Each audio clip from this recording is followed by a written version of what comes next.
The Storyteller by C. Edward Sellner. All stories are true. Patrick Rothfuss, The Name of the Wind.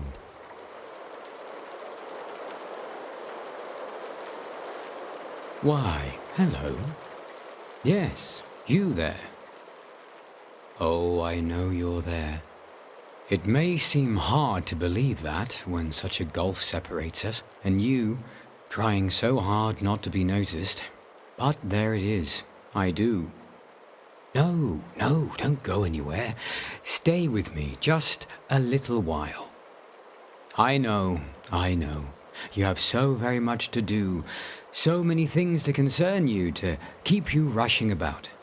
But come, surely you can spare just a bit of your time, Good. There you go. Yes, make yourself comfortable. What do I want? Well, what do you think? I want to tell you a story. It happened long ago, and the first thought that comes to me now, just as it did then, there shouldn't have been a stream. Of all the things that happened to me that day, how odd that that should be the first thing that pops into my head as I recall it. There shouldn't have been a stream, but there was. I had read all about the Sevenoak Forest of England before we went. I always read about the places my family would choose for holiday. It was tradition. Whenever a trip was planned, my father would gather all of us in his study. My mother, who already knew but played her surprise convincingly, my sister and I. And he would make the bold pronouncement as if it were the grandest news ever spoken. And often, for a young boy of 8 such as myself, it was. Then, after a few brief words, "Yes, we're going camping. No, there won't be horses," for my sister Catherine would always ask. "And no, we won't be seeing Aunt Nancy," to which we all would give a small sigh of relief. He would produce a book, or packet of papers, leaflets, something about the place we were to visit. He did so, knowing I would swoop it up with me to my room above the study to begin learning of the location of our next adventure. So, I had. And in doing so, I learned there were no streams in the Sevenoak Forest. Yet now, there was. As much as it strikes me odd now, I suppose it even a stranger observation then. For you see, I came upon this stream that should not be, while running for my life.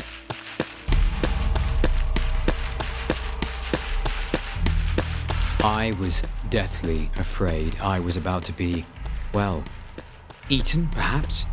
Stolen? I didn't really know what horrible fate awaited me then because I wasn't quite sure what exactly it was that pursued me through those woods. I knew only as I ran recklessly along with brambles and thorns scratching at my legs and arms that something did, a shadow, a whisper, a rumor of which I did not know, but I knew it was there, stalking me, and I was so very afraid. Hello? Instantly, my fears of pursuit and my concerns over the stream that should not be slipped away, and I could not tell you why. It was not a voice I had ever heard before, yet it was the most familiar voice there could ever be. It was as if it were the voice that sang to me in dreams, whispered to me in my most private thoughts, known, cherished, yet strangely new. I turned, and there, sitting calm as could be by the stream that should not be, was an old woman.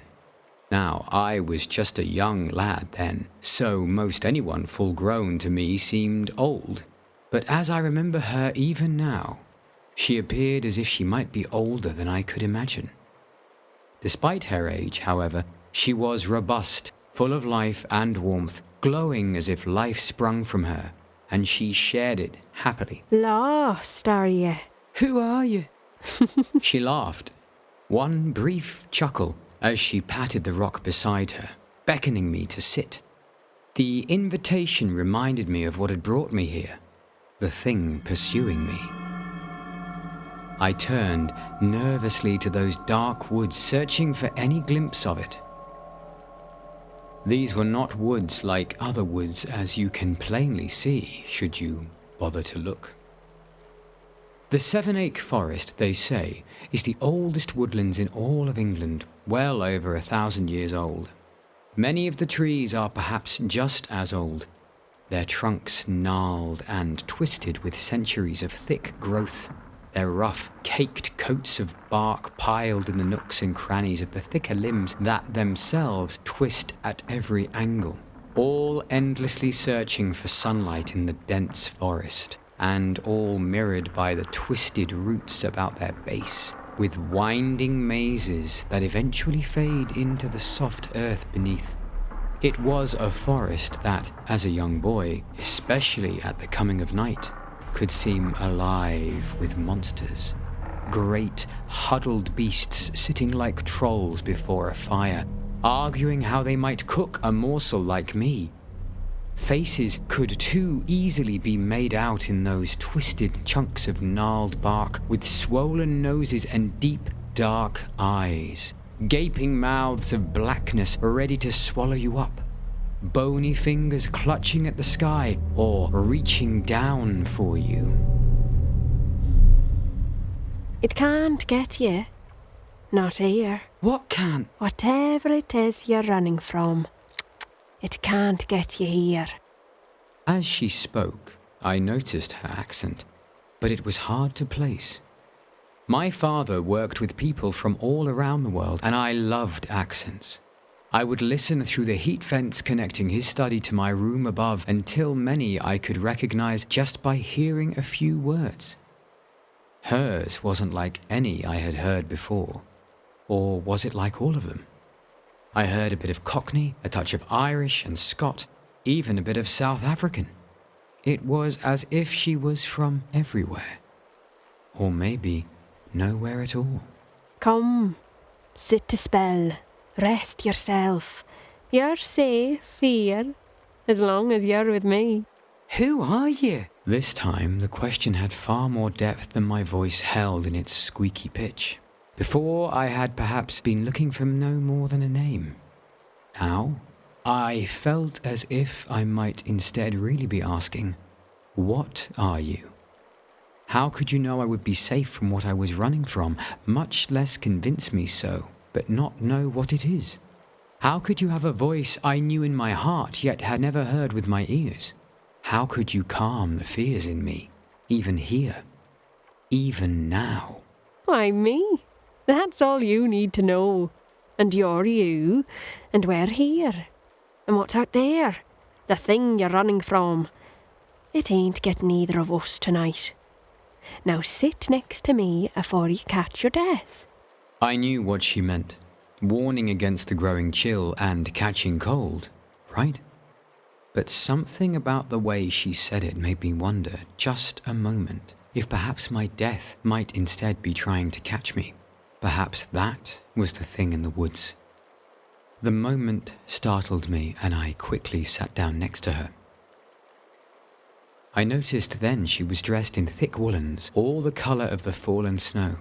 At her throat was a graceful golden-winged pendant, pinned through the thick wool, holding it in place. For a moment, I wished I had thought to bring my own coat with me. My flannel shirt and trousers offered little against the coming cold. But then I realized I no longer felt that chill that had crept across me a moment before. It was as warm as if I sat next to a fire. I felt like a cat who had found an errant sunbeam and stretched out for a nap, savouring it. Who are you? Oh, a gentleman never, never asks a lady who she is without first introducing himself. I'm Roland Emery. And what do you want to be when you grow up, young Roland Emery? Just like that, she asked. There we were, an old woman A lost little boy sitting by a stream that should not be in a forest of ancient trees that could be trolls, and a shadow that I had no doubt hunted me still. And she asked me what I wanted to be. A writer. I had wanted to be a writer when I grew up for as long as I had wanted to be anything. Indeed, since I had begun to think of one day growing up at all. My father had not taken well to it. "No son of mine will waste his talent on such poppycock," he had said. My mother had assured him I was young yet, and boys will dream of being 100 things before choosing the actual thing they will become. It had eased my father's mind, but not by much. I had learned to stop saying I wanted to be a writer, even if I hadn't stopped wanting it. But here, now, I wanted to be honest, and even more, I found myself wanting acceptance from this strange old woman who would not share her name, who sat along the stream that should not be. I did not get it. Oh, stuff and nonsense that. That's no calling. I was crushed. I think I might have begun to cry at that moment, tears forcing their way from the corners of my eyes as I looked up at her. But she hushed me and touched my cheek with her hand. It was just a momentary brush, but it was a gentle, soothing touch. Tell me a story. "A story?" I said, quite incredulously, I'm sure. Was she testing me? Was I to earn my right to my dreams here and now? "Life," my father often said, "tests you." I had not thought it quite so literal. And then my young heart broke. Here was my chance to show my stuff, to prove to this woman, who was a total stranger to me yet seemed closer to me than anyone had ever been, that I was worthy. That was the moment I realized. I don't have any stories," I said, meekly, lips quivering to form words that seemed the deepest, darkest admission of my shame. And I didn't.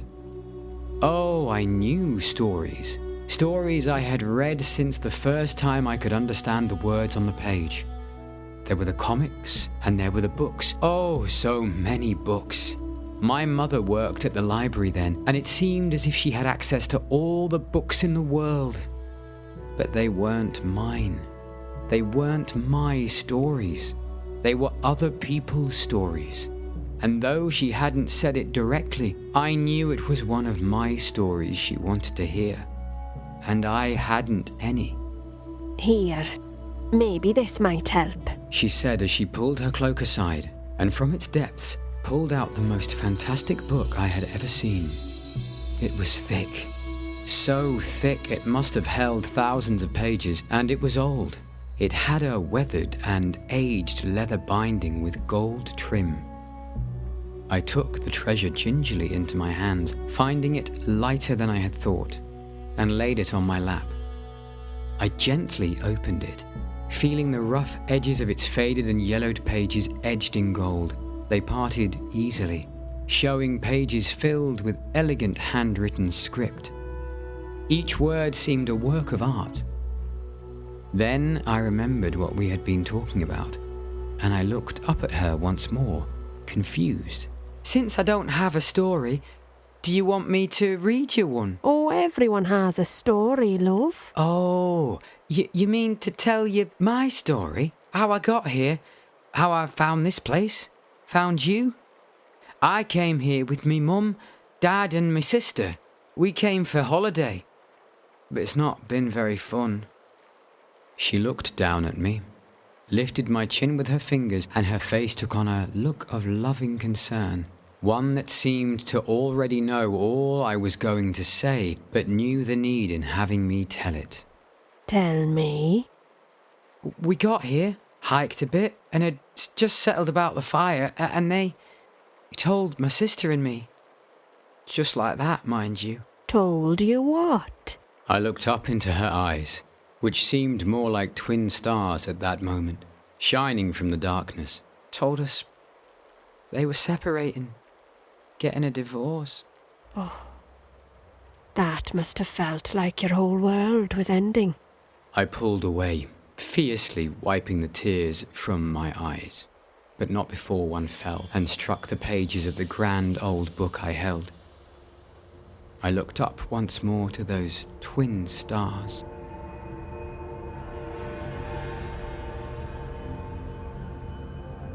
And there they were, Mother Star, the brilliant red giant that dominated the sky, and Father Star, the blue dwarf whose dimmer light pierced through, reminding us he was never far. Now more than ever. My eyes fell to the gleaming spires of home, the great city of Crystallopolis, towers of sheer crystal, standing proud to the far horizon.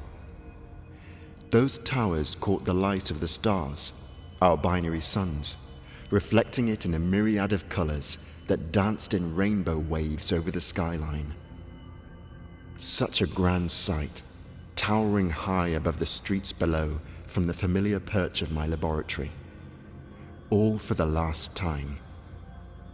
How had we missed the signs? The warnings? For surely they had been there. Our science, so incredibly advanced, yet in our hubris, we had taken some of the most vital things in our lives for granted. Now we would all pay the price. Driven by need, we searched and we found. What a terrible answer to find. For eons, Mother and Father Star had been held in their embrace of gravity, dancing forever together in the depths, and our little world had prospered in their shared light and warmth. Our world, a mere child held in their arms, basking in their glow, and thriving under their ever-watching presence. But no more. We discovered that Father Star's orbit had been altered. It must have begun many years ago, slight but growing ever worse. Now it would reach breaking point, sundering forever the relationship between the two stars, letting each spin off on its own into the vast depths. Oh, their full parting would be slow, centuries, millennia.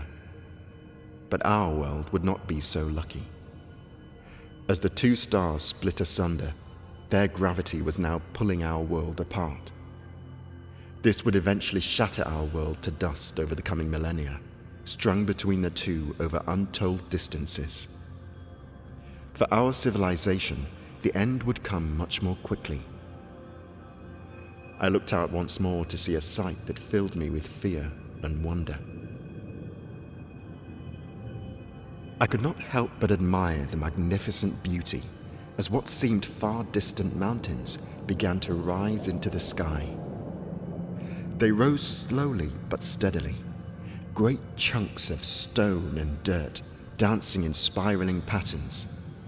Then the cresting wave of crust from my world reached the edge of the city, and high towers of unbreakable crystal shattered like thin glass, then pulled into the air in shards. Then came the roaring sound, the unimaginable sound of a world being skinned alive. The end had come.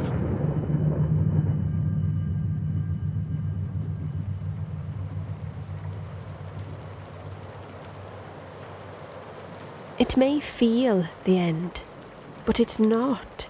And just like that, I was young Roland Emery again. I looked around, not sure whether I was more afraid of dying in an upward spiral of tons of shattered crystal and stone, or of having been yanked across untold distances to return here. But that was not right. It was not returning. This is where I had been, where I was. The other, it was not real. It could not be real. When they told you, it must have made you question everything.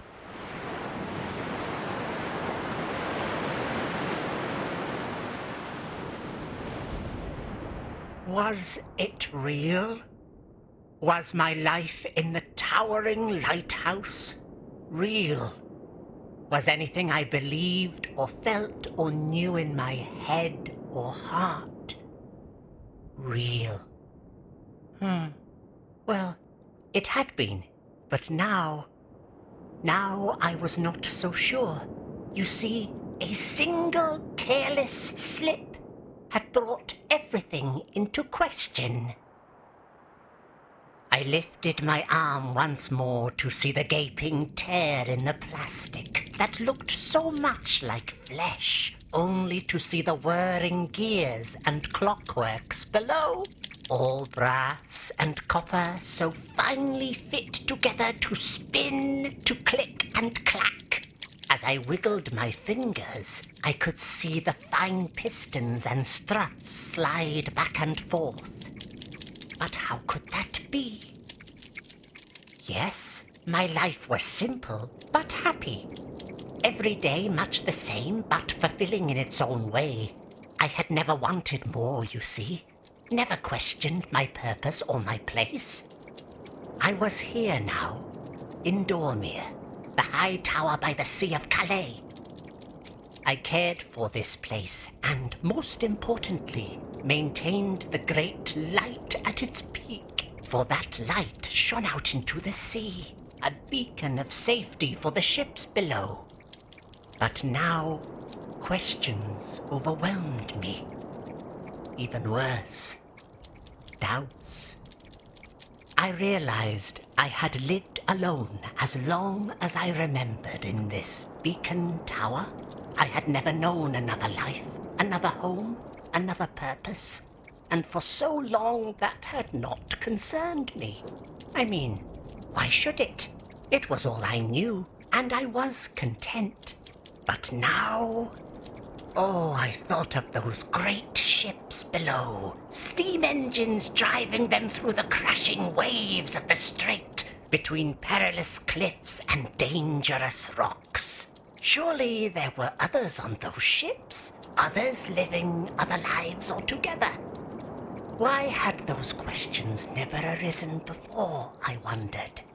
Was I even alive at all? Was this a life? Never knowing anything beyond that, never having even spoken to another.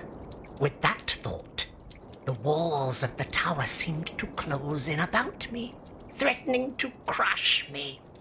This place, where I had felt at home, now seemed a prison. Driven by a sudden panic, I ran down the thin, spiraled stairs to the base of the tower and through the small study. I lunged for the door to the tower, threw it open with all my might, and plunged headlong out into the new day. I felt all reason leave me, and I ran.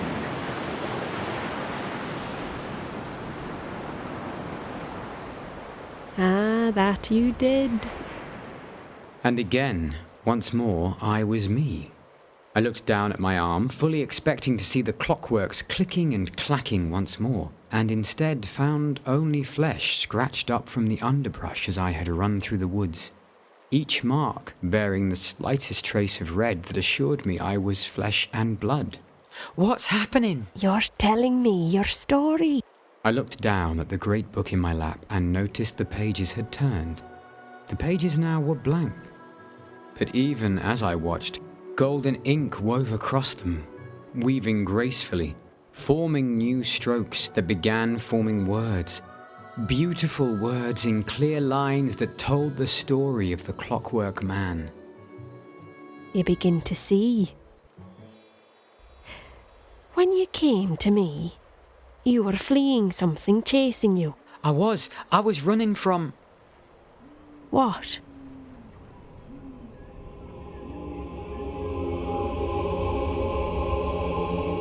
It was a question that needed an answer. So I hefted my broadsword, feeling the tightening cords of my sinewed shoulders, and readied for whatever foul beast might lurk in these cursed woods. It had been a long journey, most of it through these dark woodlands that seemed older than time itself. Since the moment my sandaled feet passed under their shadow, I had felt a growing fear that something stalked me. Something dark, ominous, something evil. Was it not enough I walked with my own grief and sorrow for lost comrades?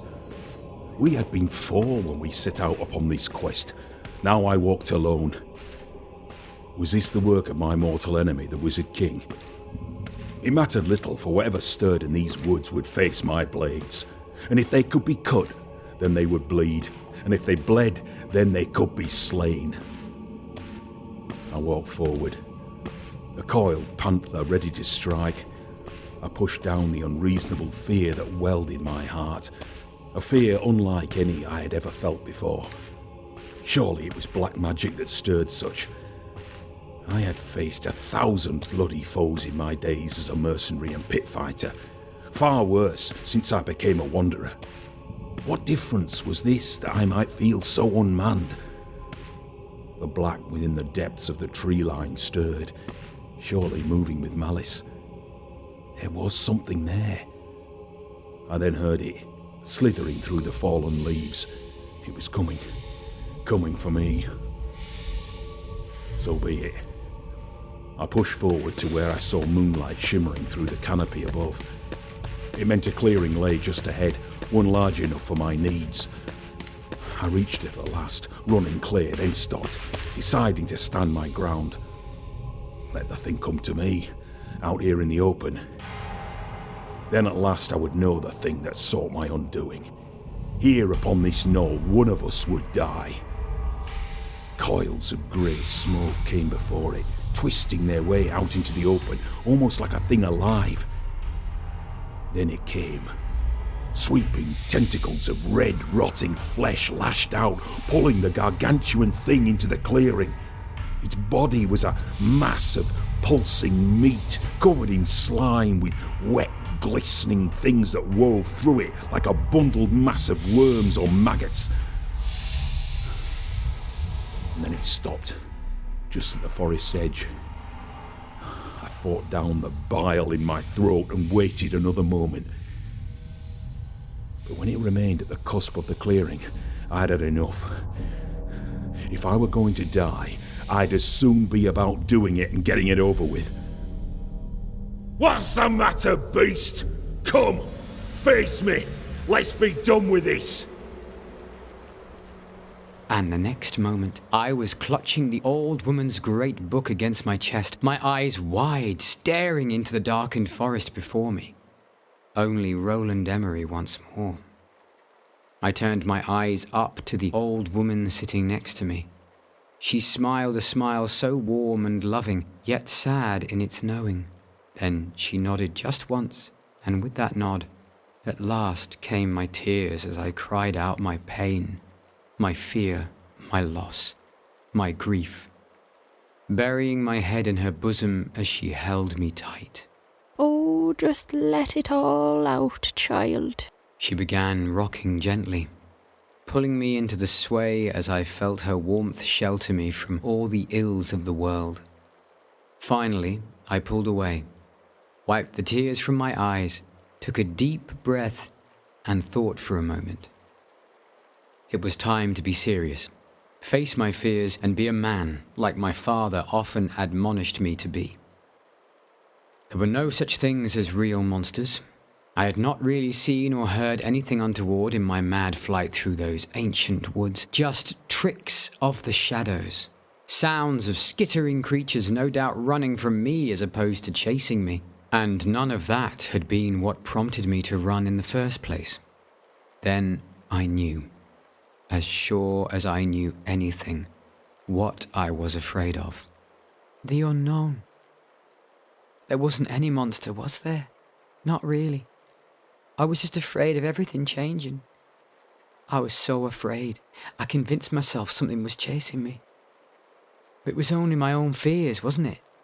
We often fear the unknown. We stare into that particular shadow and see only our worst fears. If things change, we tell ourselves, they will change for the worse, and no good will come of it. She was right. That was certainly how I felt when I ran away. But I knew for now at least that wasn't true. Some of my friends had parents who were divorced. They made out okay. I knew my parents loved me, and I them, even if we didn't always get along. They wouldn't abandon my sister or me even now. Sometimes, Just sometimes, mind ye. That big, bad unknown can be a terrible old monster. Sometimes it can break people. But most times, what we're afraid of most isn't real. I stared dumbfounded as my blade passed through the beast as if through empty air. Even as it did, the creature collapsed into grey smoke, then drew back into the shadowy woodlands. It had been an illusion. Sorcery. An enchantment upon these ancient woods that preyed on my own grief, my own misgivings, and turned them into my darkest terror. There had been nothing stalking me. Only the grim companion that walked alongside me. Yes, we had parted ways, my companions and I, all to carry out our own roles in this quest. But we would meet up once more. The spell now shattered. I felt more myself. It was time to resume my own quest, to gain the heights and there face my sworn foe. Aye, then there would be blood indeed. I found myself once more back in those woods. Oddly, I was no longer bothered by these glimpses of other worlds and other lives, for I was beginning to understand. Our fears always make us question ourselves. Do we matter? Will we get through? They always make us feel so alone. And yet, we never really are. Sometimes we just need to find comfort in the company of someone who understands what we've been through. I ran. Oh, how I ran. I ran, feeling the pistons and gears of my legs pumping tirelessly. I know not how long nor how far I had come, for I had run in a blind panic, a wave of anger and fear that had overwhelmed me and all my senses. But still I ran, until I gained a small rise, and the sight beyond stopped me cold. In a valley of green-topped trees and many-coloured blooms, there sat a village. Small, modest homes, each surrounded with well-tended gardens of vines and flowers. Oh, each immaculate in its trim. And within the village moved dozens of people, all sizes and ages, men, women, children, each busy about their tasks and chores. These were real people, surely, living together in harmony, all that I might want in life, had I been but real. I didn't know what to do at first.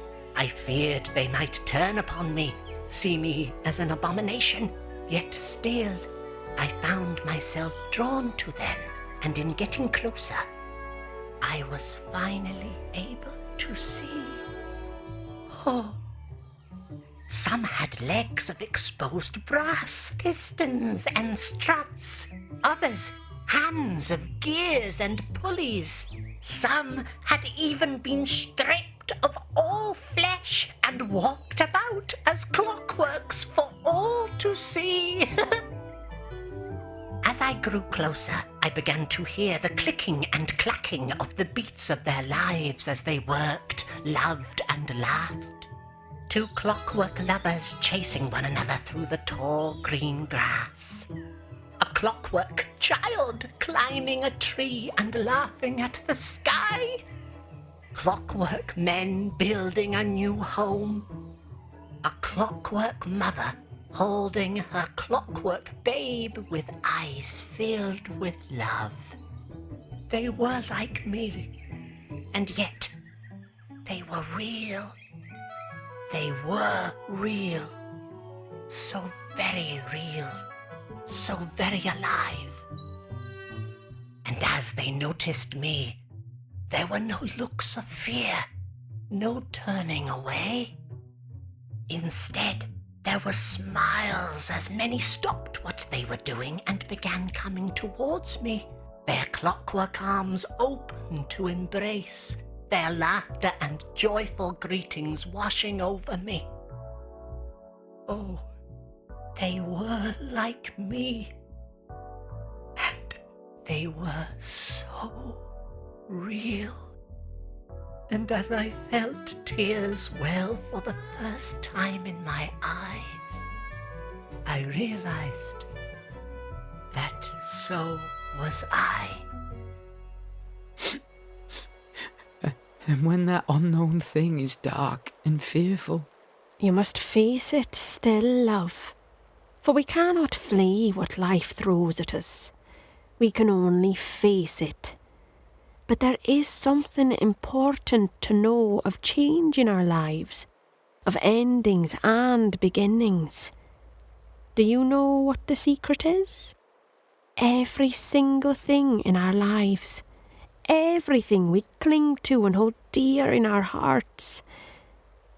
There was a time that thing was something new, something hoped for, something unexpected, sometimes fought against, sometimes making us run in fear.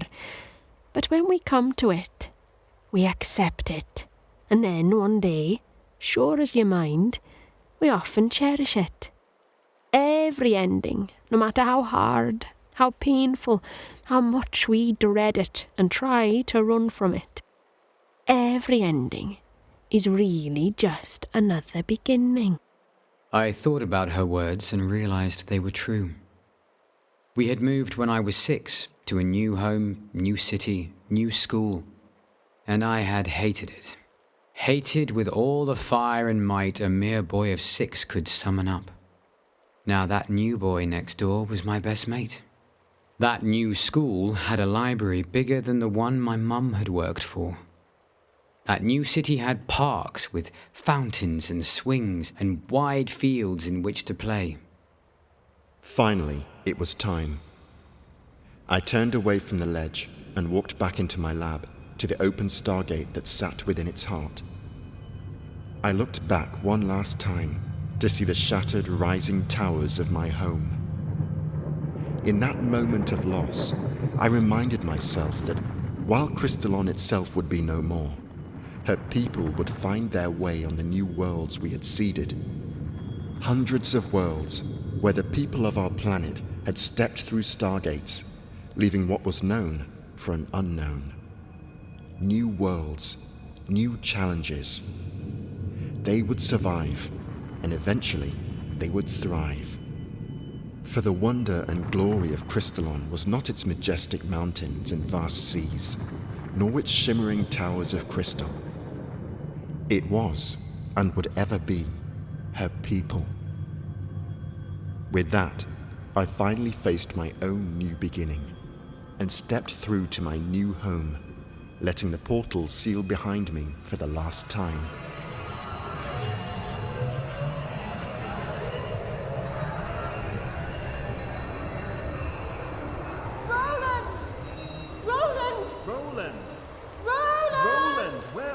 Mum?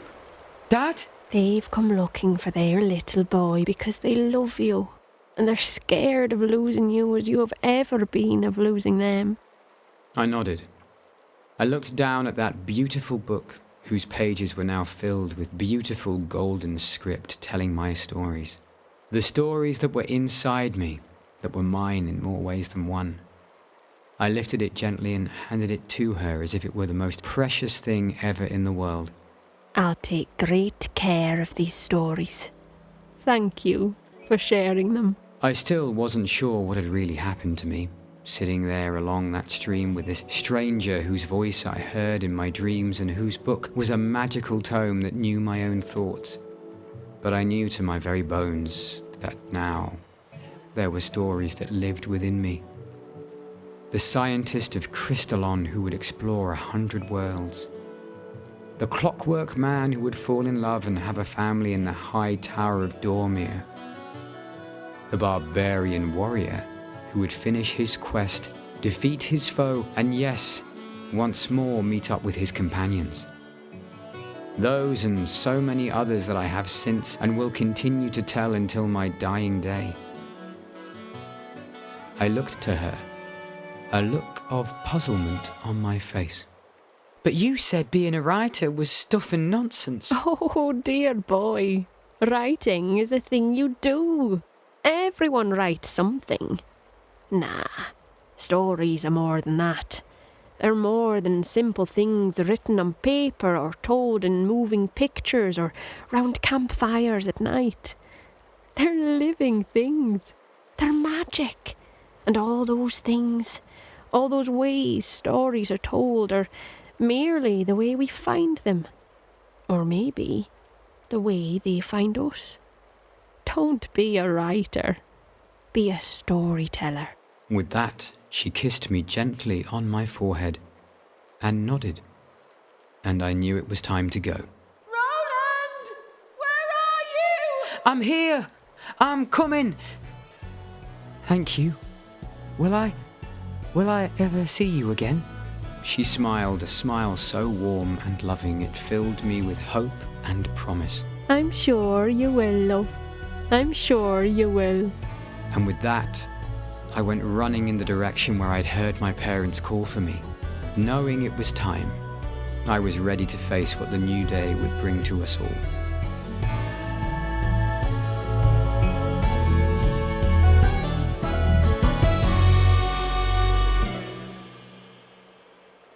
Emily! Emily! My parents! They're looking for me. Are you all right? I just had an awful fight with my brother and I ran away from it. Ah, brothers can be like that. Is that story true? My dear child, all good stories are true.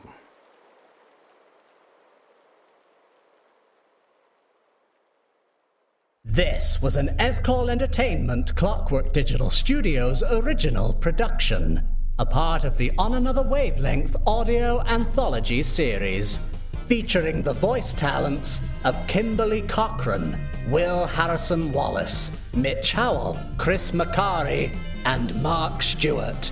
Written by C. Edward Sellner. Directed and produced by Simon James Collier. Series created and co-produced by Adam Dechanel. Soundscape design by Zachary Elliott-Hatton.